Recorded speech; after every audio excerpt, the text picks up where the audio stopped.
images, and this is a background image, and this is another image we put on it. This is an image and it's transparent, the background, so that you can see through it, and this will fit into the background of whatever so you can see, whatever the background is, it will fit into it as if it's part of the picture.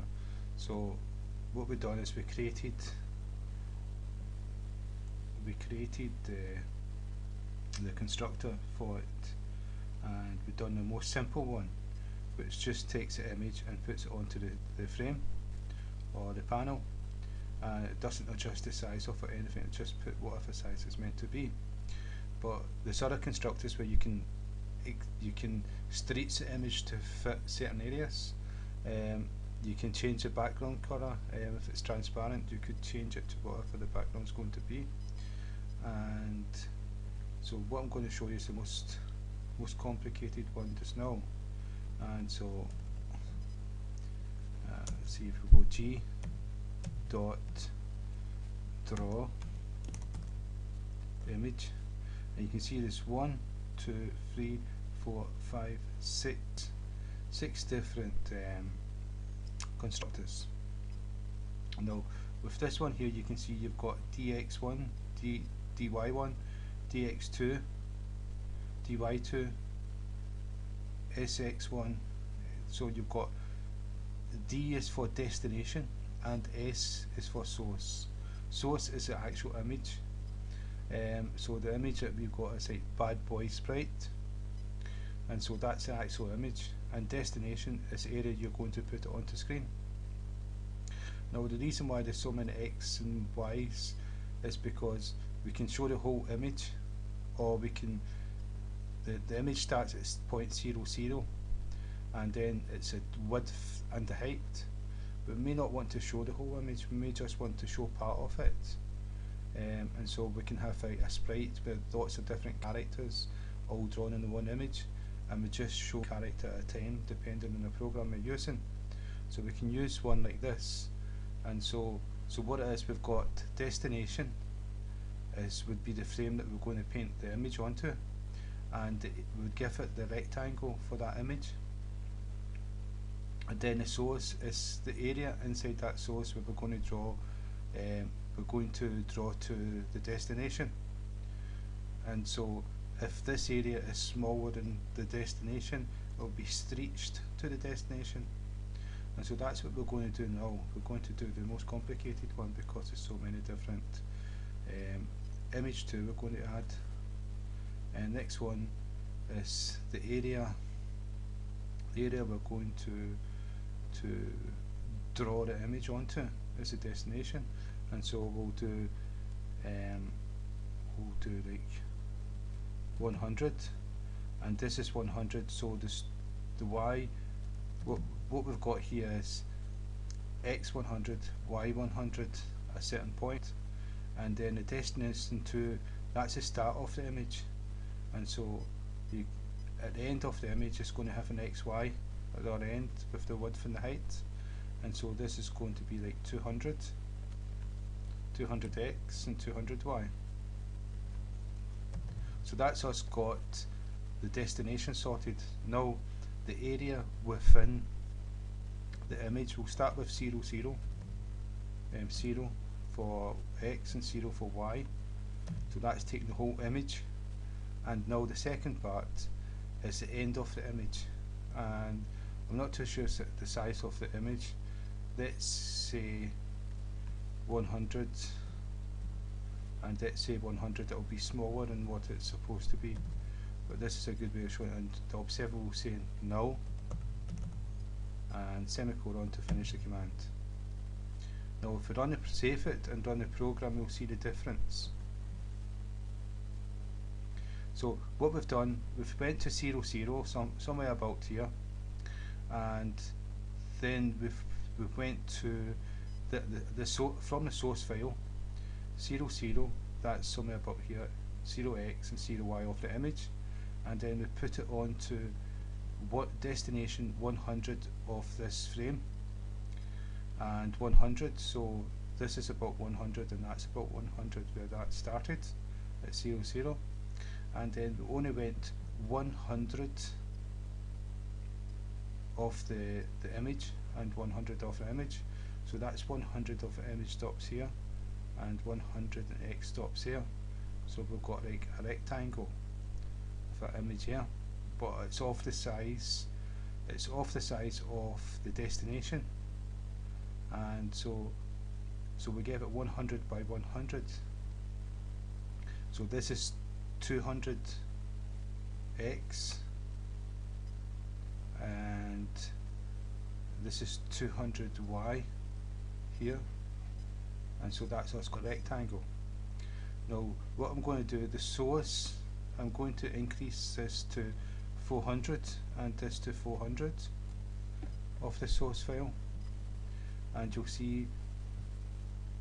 can see that we fitted the whole image inside that 100. We actually could actually make it smaller, because we can actually make this image big and smaller depending on what we want to do with it. Maybe I could have used a beta image with a sprite image, so I could show you using different characters, but let's see what happens here. 300.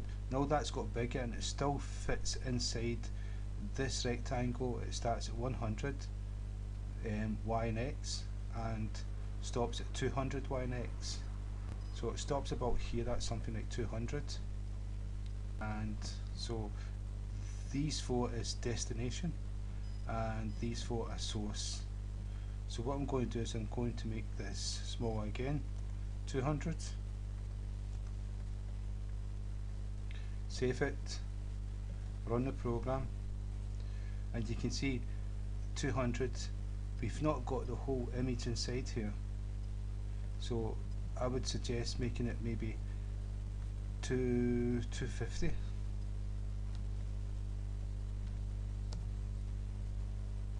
Save it and run the program, and we've got the whole image inside it.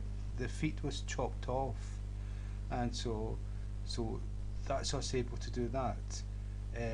What I can do now is I started at 0, 0, which is the beginning of the image of the source, but I can actually move it in to chop a bit off, and so if I went 50 here and 50 here, let's see what happens.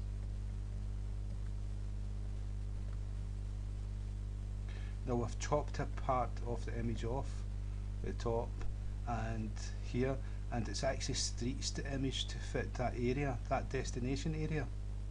So the head's got a bit longer, and this has been stretched down here as well, because it will always fit the area, the destination area that we've given it for the image.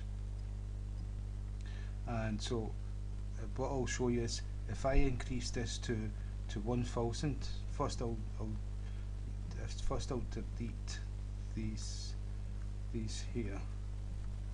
I'll exit these. Okay, and so if I make the size like 1000, I make this size 1000 as well. Now we've got a big giant destination area for this image, and so if I save and run a program, now what I've got is this stretched to the area of 1000 by 1000. Even though it's a small image, we've stretched it out, and that's where I started. I didn't start at 0, 0. So if I do this, if I start at 0 again instead of 50, so that we're not chopping anything off.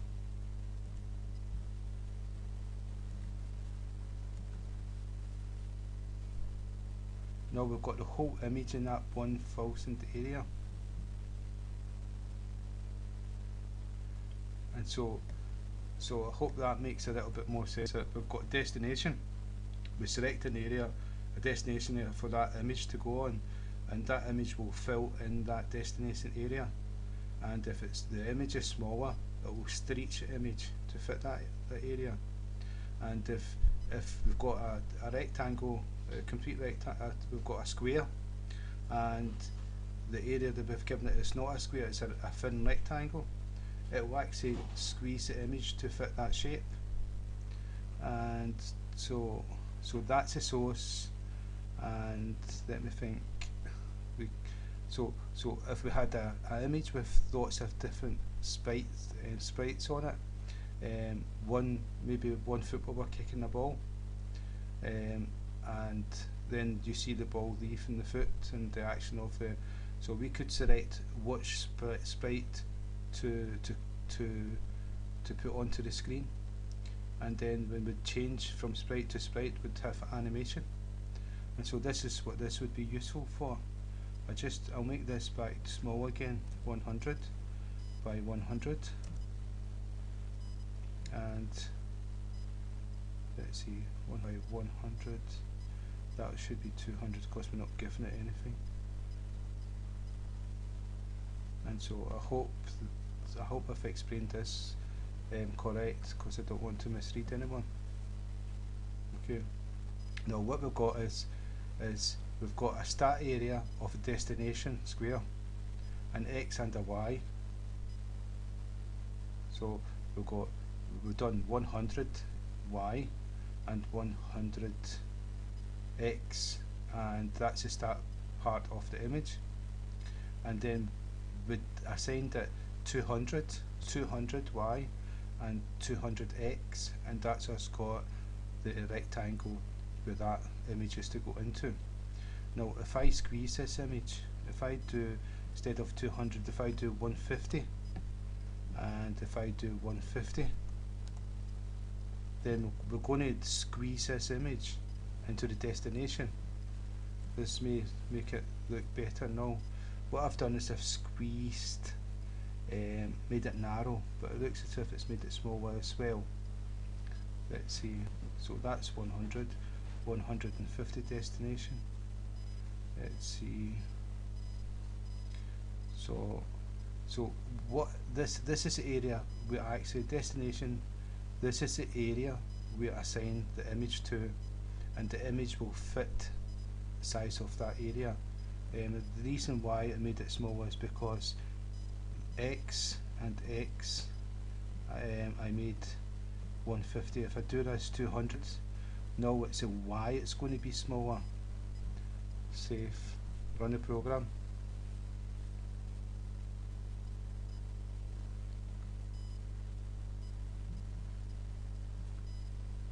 Okay, right, so this here is changed. I'll run it again just to make sure.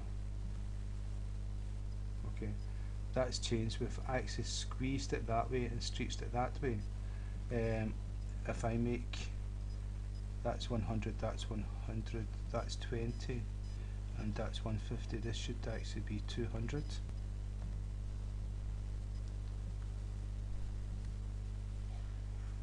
Right. You can see we're actually changing the shape of the destination. So now it squeezed it up the way, so it looks as if it's stretched across, but that's 100, that's 200 across and 150 down. And so if we make it 150, if we make 120, let's see what happens. And we squeezed it again, it's still 200 across, so we can make it fit any destination area we want. So that's a different constructor for draw image. There's quite a few of them, so I hope that's been helpful. And